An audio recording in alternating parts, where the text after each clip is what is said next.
Olá, eu sou Deise Moura e esse é o Conversa com Ela. Nosso programa é parte do projeto Revela, da Universidade Federal do Rio Grande do Norte, por meio do Laboratório de Inovação Tecnológica em Saúde, o LAIS, do Hospital Universitário Onofre Lopes, o UOL. O projeto Revela, financiado pelo Ministério da Saúde do Brasil, tem como compromisso a inclusão.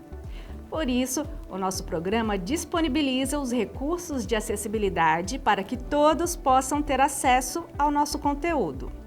No caso da audiodescrição, esse recurso já está sendo levado a você agora, no decorrer da nossa conversa. Eu sou uma mulher negra, estou de cabelos trançados e estou vestindo uma camisa branca, calça jeans e sapatilhas bege. Nosso programa é gravado em estúdio, com cenário em tons de azul e detalhes ocre, com poltronas bege e cinza. As pessoas convidadas e eu, por vezes, aparecemos em plano aberto ou plano fechado. Especialistas de diversas áreas estão conversando conosco nesta série especial de entrevistas. O assunto é a esclerose lateral amiotrófica. Eu estou do lado direito do vídeo. Do lado esquerdo está o nosso convidado de hoje, João Benévolo Xavier Neto. Um senhor branco, dos cabelos brancos, camisa e calça azuis, sapatos pretos, óculos com armação de cor marrom.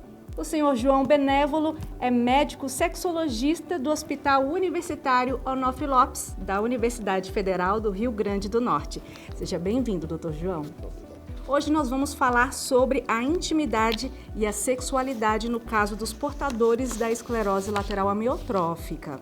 Doutor, é possível uma pessoa com ela ter relações sexuais?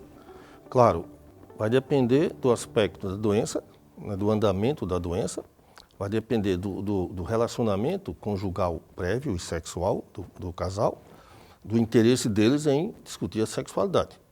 Mas, com certeza, ele pode ter uma vida sexual, um certo limite, mas ainda bastante prazerosa. E quais aspectos podem dificultar o relacionamento sexual de um paciente de ela? O aspecto inicial, a questão depressiva, eles normalmente são pacientes, quando eles recebem diagnóstico, há uma tendência a ter problema nessa ordem emocional. Então, o paciente entra em depressão, a questão da ansiedade, insônia, e todos eles são aspectos que interferem diretamente na atividade sexual. É nessa hora também que vai ver a intimidade, o bom relacionamento entre o homem e a mulher, entre o casal. Em sexologia nós dizemos que o problema sexual está no casal, nunca está em um só. Então, se você às vezes tem um homem que chega num consultório, chega num ambulatório com um problema e quando a gente traz a esposa, o problema está mais nela, ou vice-versa. Então, a gente tem que ver o casal. A sexualidade, a gente tem que ver o casal. Portanto, se o casal não tem um bom relacionamento, já não tem um bom relacionamento, a tendência, claro, é piorar. Então, no caso, tem que ser levado em consideração o histórico no relacionamento conjugal desse casal. Com certeza. Conjugal e sexual. Por exemplo, uma questão de infidelidade, violência doméstica, são coisas que vão aflorar depois que aparece esse tipo de situação. De doença, É um motivo, vamos dizer assim, para que aquela pessoa não tenha mais um interesse mais evidente, mais claro, mais justificado, digamos assim. Entendeu?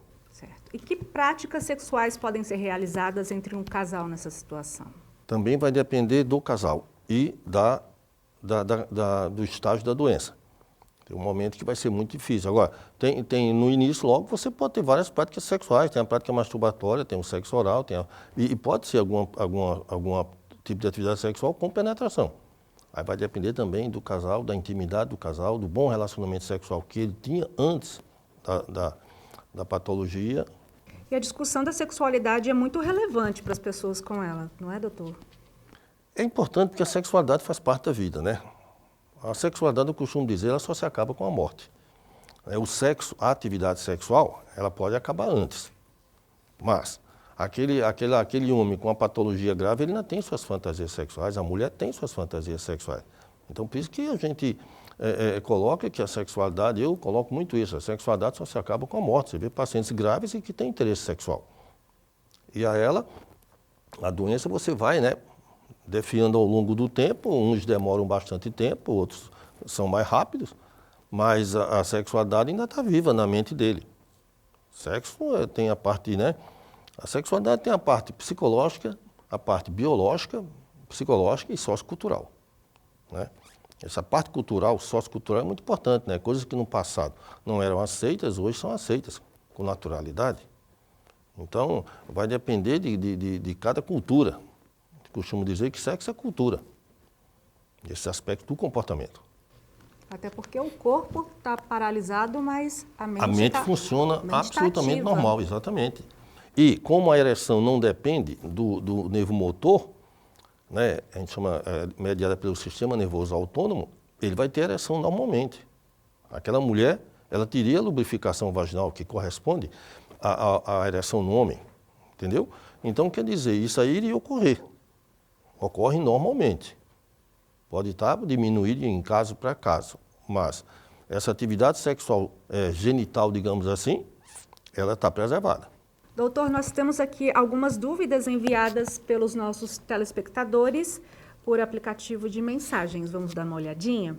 Como fica a relação sexual após o diagnóstico de uma doença como a ela? Vai depender da vivência daquele casal antes da doença, da criatividade daquele casal. Por exemplo, aquele casal em que a atividade sexual se resume só ao coito, que nós chamamos de penetração, aquela coisa mais, digamos assim, reprodutiva, casais com crenças religiosas bastante fortes, eles vão ficar bem limitados, né? Então vai depender muito da criatividade, da imaginação e do bom relacionamento que aquele casal já tinha.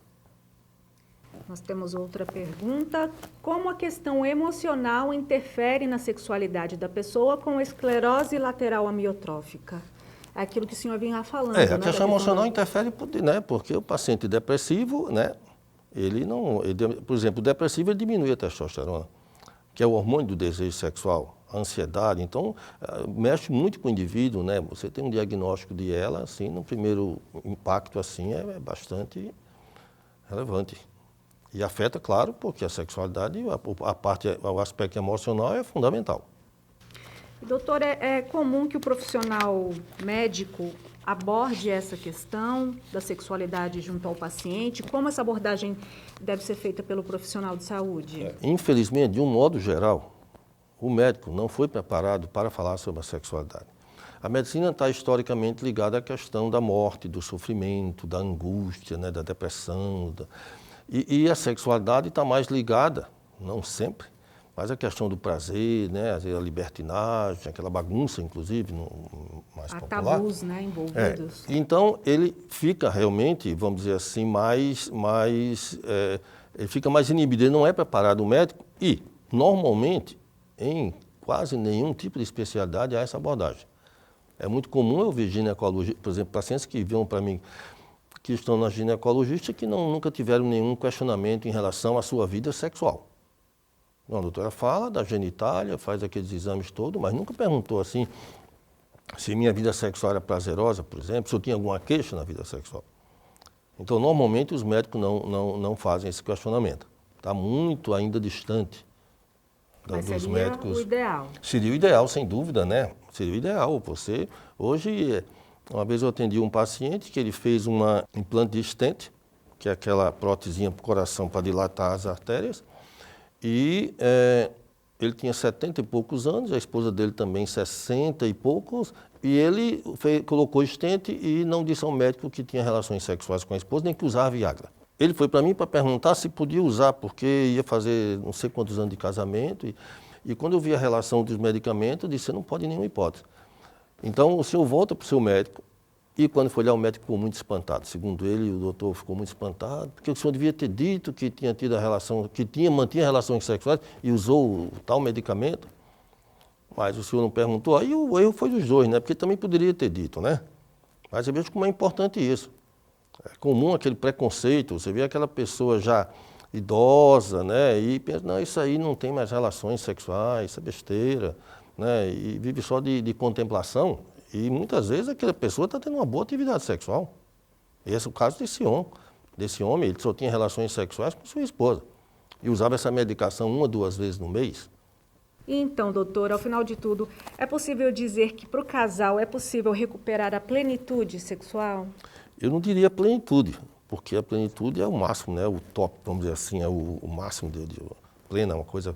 Mas muita coisa pode ser feita, sempre resguardando aquela questão da evolução da doença.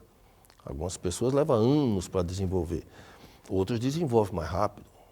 Tem um caso agora que eu conheço bem no UOL, que em 1 ano ele está completamente, né, deteriorado, bastante grave a situação dele, e fica bastante complicado assim.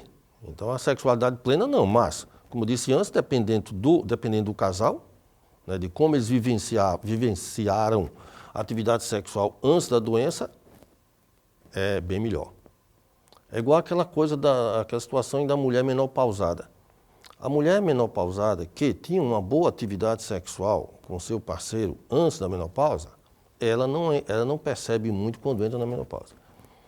Agora, quem já tinha problemas, aí quando entra na menopausa piora bastante, segundo o que elas dizem. Obrigada, doutor, pela sua participação, pelas suas informações. E você pode rever este e outros episódios do Conversa com Ela e saber mais sobre o nosso projeto no portal Revela. Até mais!